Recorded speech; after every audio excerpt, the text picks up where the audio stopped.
That was a busy morning. Just gave my blood, 3 vials of blood. That went pretty quick. And then glad I chugged a bunch of water beforehand because I barely had enough pee for the test.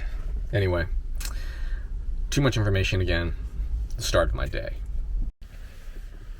So I was just thinking last night at dinner, Betsy, my wife, was, we were talking about my doctor's appointment, and she was asking me what I found. So just in case you don't know, with my wife, she's arguably fitter than I am. I'm definitely stronger, but she's insanely fit, and incredibly fit. And she's a little bit older than me. Back to my point was, I was telling her, honey, the last time I was the doctor was in November of 2019, a couple months before the pandemic. And which is great timing on my part, but I got my blood work done then, and what always happens when I get my blood work done is I have very high the bad cholesterol, so that's LDL, and right, I always get the two confused. But I also have very, very high good cholesterol, the HDL, and so when usually the doctors and nurses and physicians assistants are trained to look at, for the bad cholesterol, and they always see that and they freak out, like, oh my god, blah blah blah blah, and then they look down and like, oh shit, okay, well, you're good.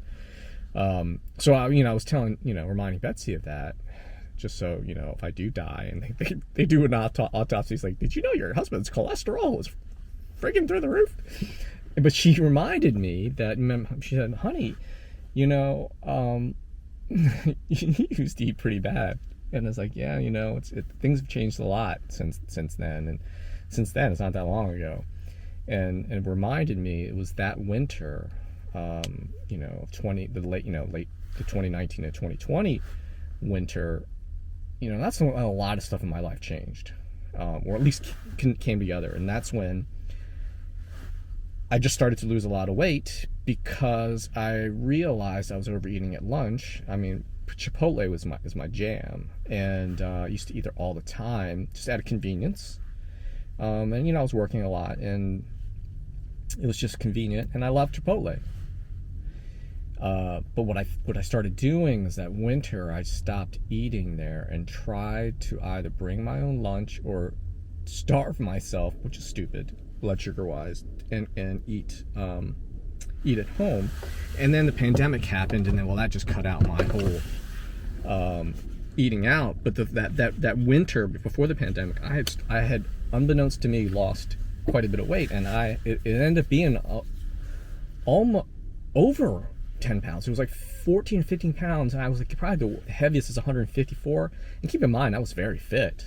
I was racing at a high level, and I'll talk about this later. When I thought I was getting swole, I was getting fat, and I'll talk about that later, not in another bit. And that was a huge part that I had learned.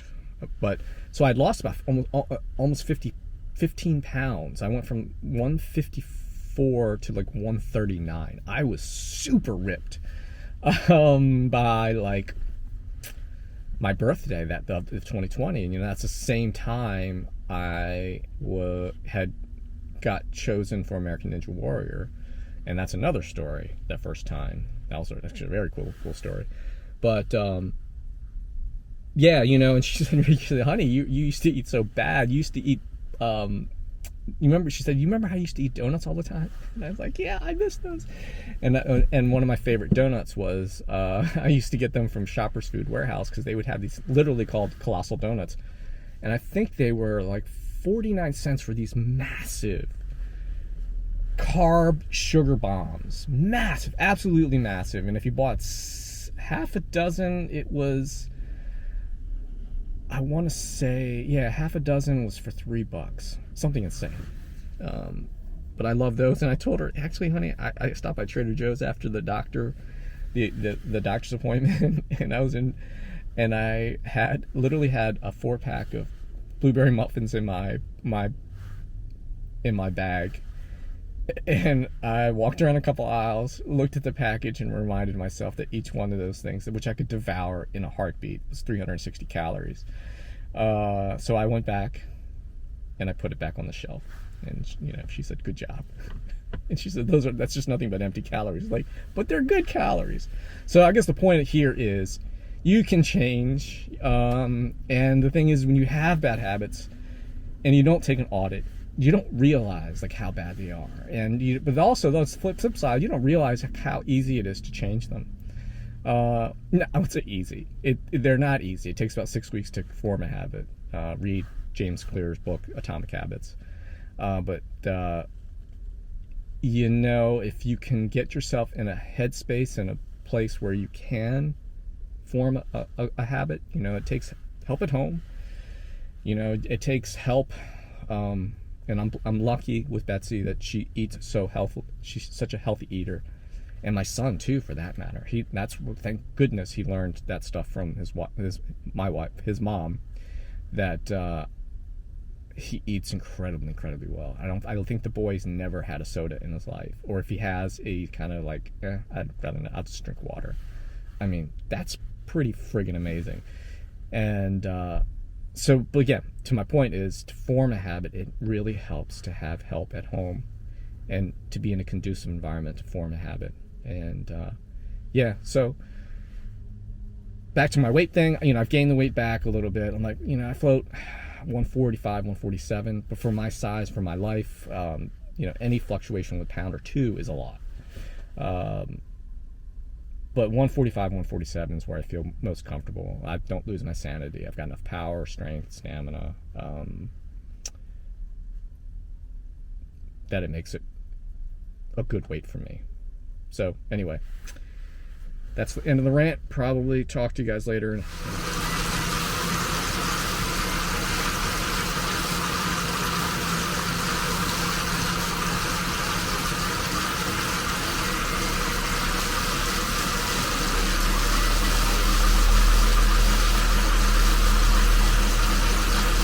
So I kind of, again, tired today. I don't, again, if you're not feeling great, don't push it. So today I'm going to give my upper body a little bit of rest. Hopefully tomorrow, if I get up on time, I'll go to the Ninja Gym in Sterling, Nova Ninja. But tonight I'm going to do some leg work and some bike stuff. Just got off the rollers for a little bit of warm up. And what I'm going to do now in a minute is going to ride my bike erg. The screen's so tiny. By the way, I'm using a Pocket 2 camera, which I really never use, but now I'm glad I found a use for it doing this vlog, and it's trying to find my face. I'm going to ride the rollers for a warm-up, and I'm going to go do a couple sprints, all out sprints on the bike erg, and then do some leg work and finish cooking dinner. Well, actually start cooking dinner. Chicken thighs tonight. Trying a new style. Moroccan style. Harassa is the tomato paste I'm using. It's Moroccan inspired or Arab inspired. Anyway, yeah, maybe I'll show you guys what it's like to destroy yourself for 200 meters in a standing start on a bike erg. Oh yeah, and since I'm a good husband, I share this Concept 2 bike erg, which is awesome.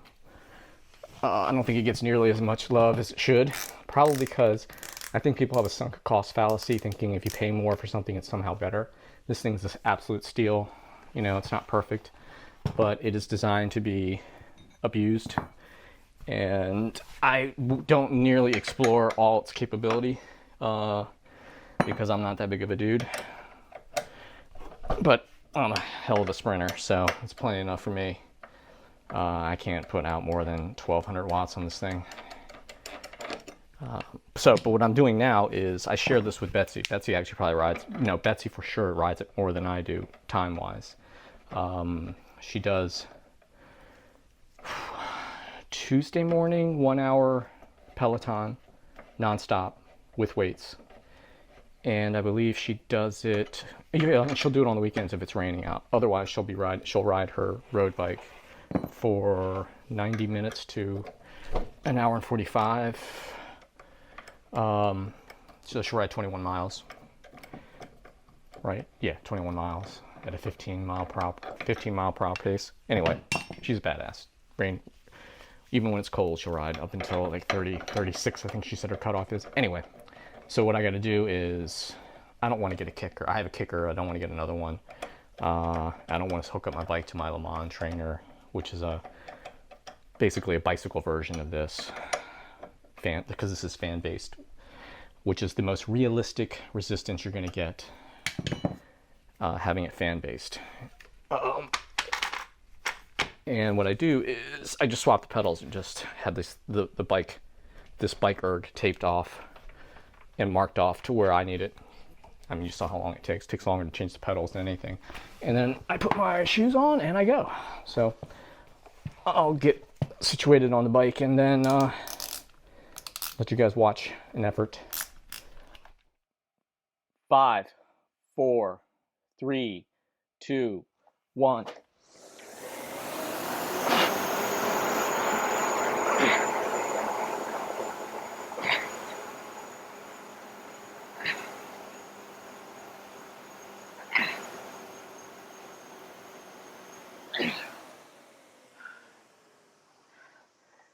Holy cow, that was fast.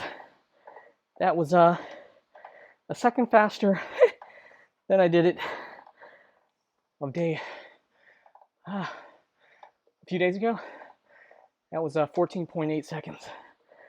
This is one of those things where perception never matches reality.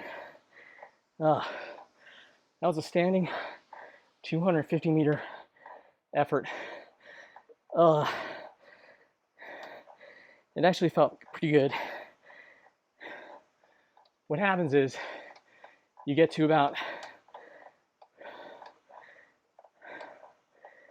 80 meters to go, and it feels like an eternity.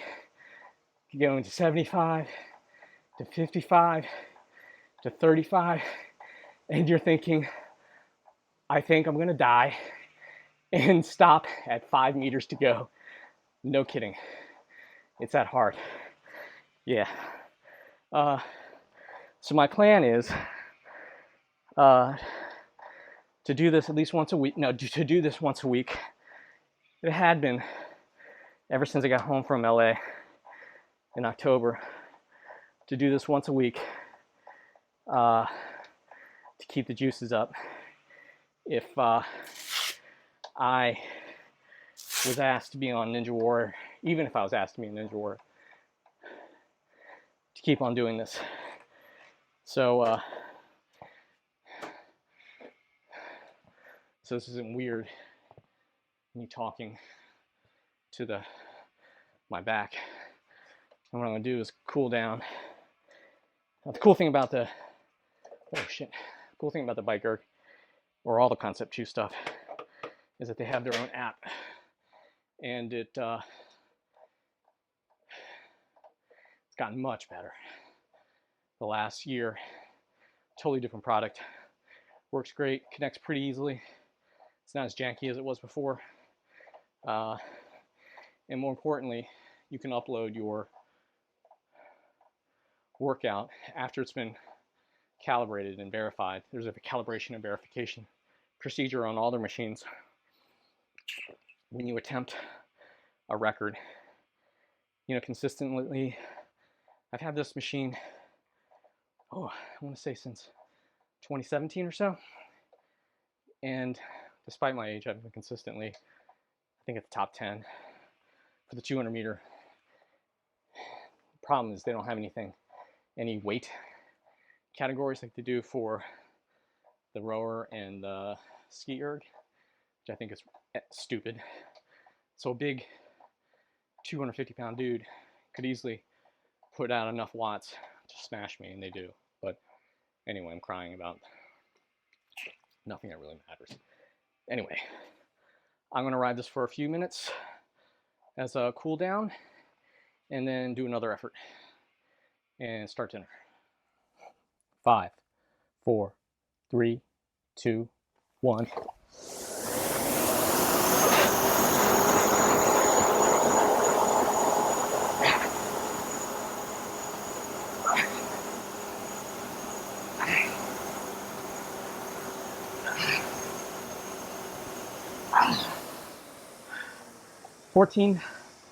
15.5. Like I said, I looked up at 88 meters to go, and I was like, dude, that felt like I had 15 meters to go. So that was 0.7 seconds slower. And it, I wouldn't say it felt it, but it was definitely, just didn't have the oomph the last, 80 or so meters. So as much as I'm breathing hard now, this isn't, heart rate's 150, 149. It as hard as that looked, I've said it before, strength, when I'm feeling tired, power movements, strength movements come naturally to me. It's anything that requires aerobic stuff, not even an anaerobic. Anaerobic I consider a strength exercise as long as the anaerobic effort isn't insanely long. But this I could do, it's about 10 minute rest, between 10-15 minutes. It's enough for me to recover. 20 would have been great, but I don't want to get too complacent. 10 bare minimum. Yeah, so I'm gonna do a little bit of leg work tonight. Like I said, take it easy on the arms. Maybe do the arm trainer. I really want to keep that up, and then go watch a movie with Betsy. I want to see the new Jonah Hill and Eddie Murphy movie. Hopefully Betsy wants to see that too. So I'm strapping my feet out of these pedals because the effort is so violent. I unclip out of these. So every time I do this, the first 2 or 3 pedal strokes, I'm always worried my foot's gonna come out. And when it doesn't, I'm always surprised, and I just keep on going. So I don't really necessarily go balls out the first few strokes, but once I know I'm not pulling out of the pedal, I'll go all out. Anyway, I'm gonna catch my breath now. Okay, so I've got the making chicken thighs tonight. Last night after I did these hamstring curls, my hamstrings really did hurt. So I'm gonna do them tonight because I had this mantra that if I find a sore muscle group, I try to actively work it out the next day or as soon as possible. So here we go.